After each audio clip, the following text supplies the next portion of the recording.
I bet at some point you've probably already heard of the viral Amazon FBA plus Alibaba.com strategy. It's been floating around for a few years now.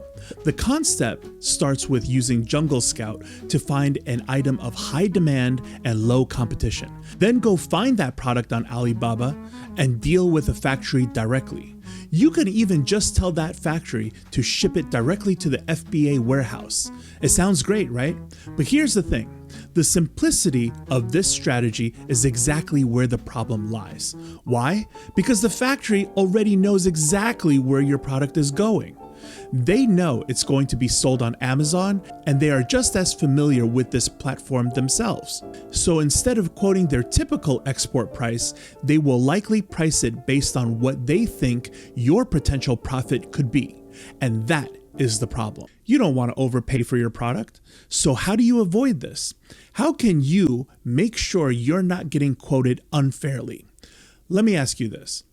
If you were to buy a house, which is one of the biggest investments most people ever make, 6 to 7 figures on the line here. So how do you make sure you're getting a good deal? How do you know you're not getting into a money pit? That's where the professionals come in. You wouldn't buy a house without getting a home inspector. They're the ones who check for hidden issues, whether it's a leaky roof, faulty wiring, cracks in the foundation, termites. But even with the inspector's help, what if they miss something critical? How can you be sure they're doing a good job? One way to deal with this is that you wouldn't just hire one inspector, you'd get a second or even third opinion. A few $100s spent on extra inspections could save you from making a huge mistake. All right, that's way too many inspectors. What's going on, guys? We're back with another educational video. If you're new here, my name is Mason T, and I am an international importer / e-commerce professional. But I've been in this game for over 20 years, navigating all the complexities from sourcing to logistics and everything in between. In this video, I'm going to share with you a killer strategy about how a 20-year veteran would use Alibaba. I guarantee you it's nothing like you've ever heard before, so you're going to want to stick around for this one. So in order to apply my strategy, I must first introduce you guys to someone called a sourcing agent. And a sourcing agent is somebody that you could find on Fiverr or any other type of freelance type website. But what exactly is a sourcing agent? Well, let's define it. A sourcing agent is essentially your trusted partner on the ground, someone who acts as your representative to manage the complexities of international sourcing. They handle everything from finding the right factory to overseeing production and logistics. Typically, sourcing agents charge a commission, usually ranging between 3 to 10% of the order value. This is dependent on the scope of their services and the difficulty of your item. So while different sourcing agents will offer all different types of services out there, there are 4 key services that all of them definitely offer. So the first one is quality control. The second would be the pricing. Third would be a timely delivery. And then the fourth is the logistics. So let me go through each one of them with you guys. The first being quality control. It's not so simple that they just making sure that the companies, they don't cut corners. They got to make sure that everything that we talked about in the beginning of your items being up to specification, the dimensions, the materials, the functionality, and beyond. So it's not just so simple that they're not using, cheap material, or they're just, making things too quickly or something like that. Everything is to make sure that you don't get any hidden surprises. The next responsibility is to make sure that your factory stays true to their promise of pricing. See, with the sourcing agent there, sometimes this is what happens. If you dealt with a factory on your own, because they have your deposit as hostage, they might ask you for more money somewhere in between developing the product. So by having your sourcing agent there, you have someone on the ground who's going to make sure that they don't back out of the original deal that was agreed upon. So this would also apply to the timely delivery. You don't want a lead time to be promised within, anywhere between like 4 weeks to 6 weeks to maybe 2 months. And then suddenly they hit you with, no, it's going to take 4 months. They keep pushing you back and pushing you back. So you have, again, somebody on the ground to take responsibility for this and to ensure that they don't do something like this to you. And lastly, it's the logistics part. This part is actually a lot more complicated than what people think. See, the logistics is more than just getting the stuff over to you. First, once your order is complete, your sourcing agent most likely will give you a list of options. How fast do you want to get everything? You could get it by air, by fast boat, by slow boat. So it depends on how much of a rush you are for the item. Usually, you want to go with the cheapest one. So calculate the timing for that, and then you'll pay much lower in cost. The next portion of logistics is sometimes to oversee the loading of the shipping container. Sometimes you might buy a different sorts of items from the same factory, and they might be different in weight. So your sourcing agent would also be there to make sure the heavier stuff are at the bottom and the lighter stuff is on the top, to make sure that it's less likely for the boxes to crush each other. Another thing that I really like about having sourcing agents on the ground is that many times they can oversee exactly the way that your boxes are being packed. See, if your items are being overly stuffed into a box, then the box is going to come out kind of round, and that's not really good for stacking in a warehouse. If your boxes are underpacked, then they could easily crush during shipment, and that's not good either, because having crushed boxes, that's not going to stack well either. So the key takeaway is to treat your sourcing agent like the project manager of your supply chain. Now that we've covered exactly why sourcing agents are invaluable, let's talk about how to use them effectively. So this strategy is something I like to call the sourcing audit. Essentially, what we're doing is creating an ecosystem where we could have fairness and transparency that all works in our favor. So what you do is that you start by going on to Alibaba.com. Go ahead and find a factory that seems promising to you. You want to find somebody who's been around for a little while, possibly around 5 years before you deal with them. So what you want to do now is go ahead and do the deal yourself. Just talk to them, find out the minimum order quantity, find out the price, all the things that you would like to know. Except when it comes down to finalizing the deal, we don't finalize the deal. Instead, turn this all over to your sourcing agent and have them go ahead and deal with the factory.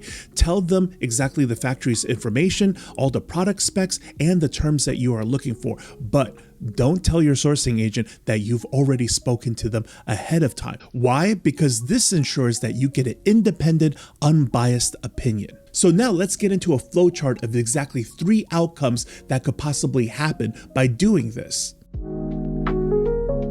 In this outcome, the sourcing agent comes back with a fair markup. Let's say you negotiated with the factory at the time for $5, and he comes back and says it's going to cost you about $5.15. Well, when you think about it, that's a pretty decent markup, because $5.15 above $5, that's only a 3% markup. So what this really does for you is that this kind of sets a baseline of exactly what your sourcing agent is most likely charging you in terms of commission on top of your orders. And this is definitely information that you want to set aside for future orders. The key takeaway in this situation is that your agent is operating very fairly, and I would definitely continue the relationship as it seems to be very trustworthy and healthy.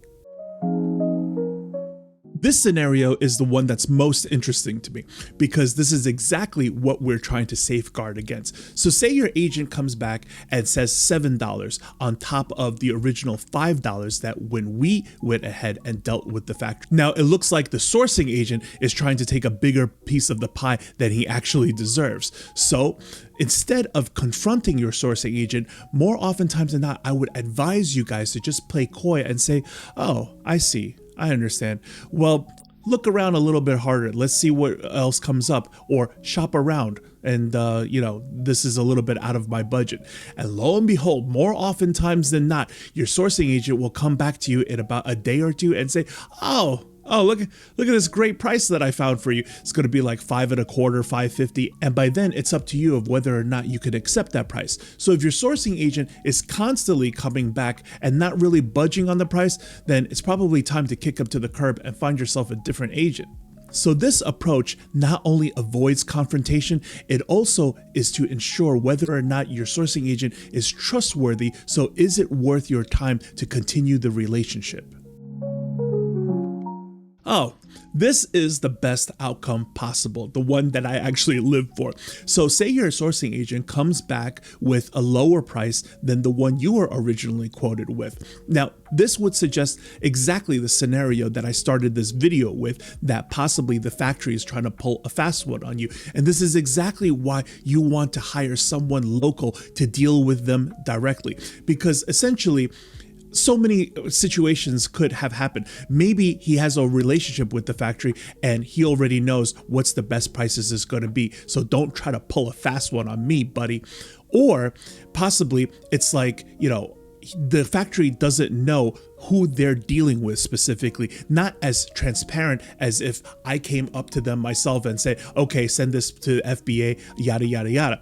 Now, for the sourcing agent to approach the factory, it's none of their business who their client is. So they don't know exactly who they're dealing with. So they're going to be more kept in line with their honesty.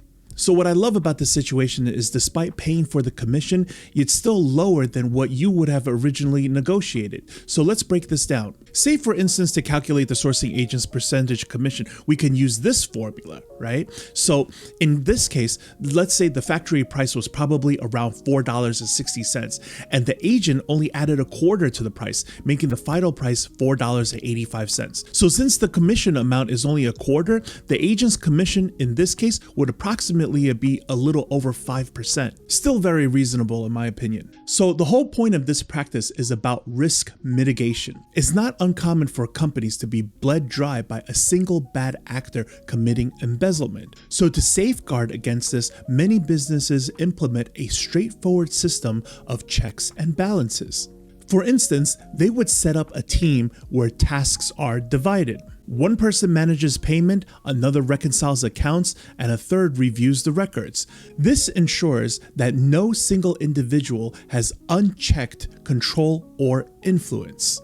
So the same principles apply to our Alibaba sourcing strategy. By combining your research with a sourcing agent's expertise, you ensure that no single voice dominates your decision-making process. At the end of the day, this strategy is about minimizing risks and maximizing value. Whether you're buying a house, stocking your online store, or just protecting your business, having a system of checks and balances can save you time, money, and a lot of headaches. So next time you're on Alibaba.com, remember not to go at it alone. So if you have any questions or video suggestions, those are always welcome. Thank you all for watching, and I'll see you guys in the next one. Take care.